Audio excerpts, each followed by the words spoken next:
I think all of us feel a bit of anxiety about the jury that can't come to a decision. You know, the worst thing that could happen for any of us is that we have a hung jury and there's a mistrial. For that, you know, there's no closure for families, and the one thing that we were looking for was, you know, some semblance of closure in terms of justice. And so the last thing we want to happen is that this jury can't make a decision, and the prospect of doing this again is out there for us.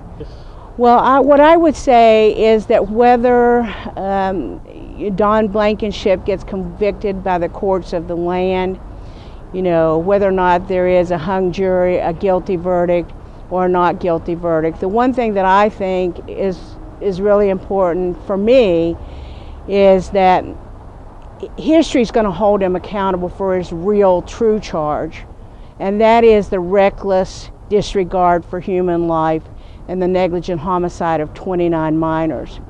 You know, here we're talking about him being a liar, a cheat, and a fraud.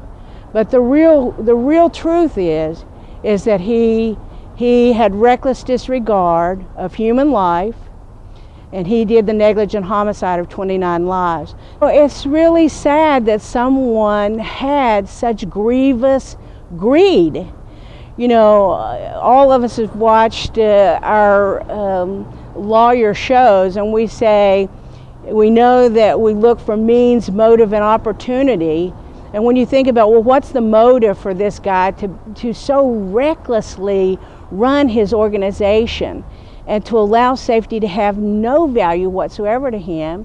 And the motive is money. You know, follow the money trail.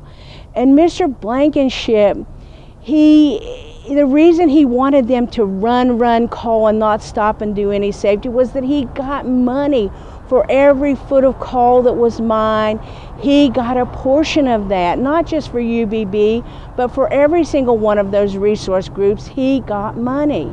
But UBB was the most productive in terms of the amount of money. He was making $600,000 a day on that long wall. Of course he wanted to know every 30 minutes what was happening, because it meant money in his pockets. Well, my closure is that, you know, my real goal in all of this is, obviously I can't get my brother back. But what I would say is, all you CEOs, all you owners, operators out there, you're on notice. Your success is only built on their success in the workplace. And that's what I want to happen, because I never want another person to be standing here talking to you about a loved one lost in the coal mines. To me, the most important thing is this case is a precedent-setting case for any other owner, operator, CEO out there who wants to run rogue. You're on notice. You're on notice.